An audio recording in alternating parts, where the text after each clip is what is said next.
അപ്പോൾ സുഹൃത്തുക്കളെ, ഞാനിന്ന് നമ്മുടെ മുക്കം കാരശ്ശേരിയിലാട്ടോ. ഇവിടെ വന്നെന്തിനറിയോ, ഈ നാടിനും ഈ നാട്ടുകാർക്കും ഈ വീട്ടുകാർക്കും ഒക്കെ അഭിമാനമായി മാറിയ ഒരു കൊച്ചു അനിയത്തെ നിങ്ങൾ മുന്നിൽ പരിചയപ്പെടുത്താൻ. ഇതിലൊന്ന് പഠിച്ചൊരു ജോലി കിട്ടി, എൻ്റെ മോൻ്റെ കഷ്ടപ്പാടൊന്ന് മാറട്ടെ എന്ന് ഞാൻ പ്രാർത്ഥിക്കല. അമ്മക്കാരുണ്ട് സന്തോഷം. ഇല്ല, ഞാൻ കുളിച്ചിട്ട് മാർത്ത് കൈ വെച്ച് കണ്ട് എൻ്റെ കുട്ടിയൊന്ന് കഴിച്ചിലാണെന്ന് പറഞ്ഞ് കരയലായിരുന്നു ഞാൻ.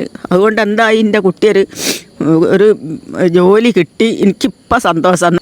എന്താ പേരെന്താ? എൻ്റെ പേര് നിബു വിനോദ്. ഈ ഒരു ഡ്രസ്സൊക്കെ കാണുമ്പോൾ എല്ലാവർക്കും മനസ്സിലായിട്ടുണ്ടാവും എന്താണെന്നില്ലേ. BSF നിങ്ങൾക്കറിയാലോ, ഇന്ത്യൻ പട്ടാളം എന്ന് പറഞ്ഞാൽ ഇന്ത്യൻ അതിർത്തി കാക്കുന്ന പട്ടാളം കേട്ടോ. അവിടേക്കാണ് ഇവൾക്ക് ഇപ്പോൾ ഒരു ജോലിയൊക്കെ കിട്ടി. ഈ ഒരു പുഞ്ചിരിക്ക് മുന്നിൽ ഒരുപാട് പ്രയത്നങ്ങളുണ്ട് ഇല്ലേ?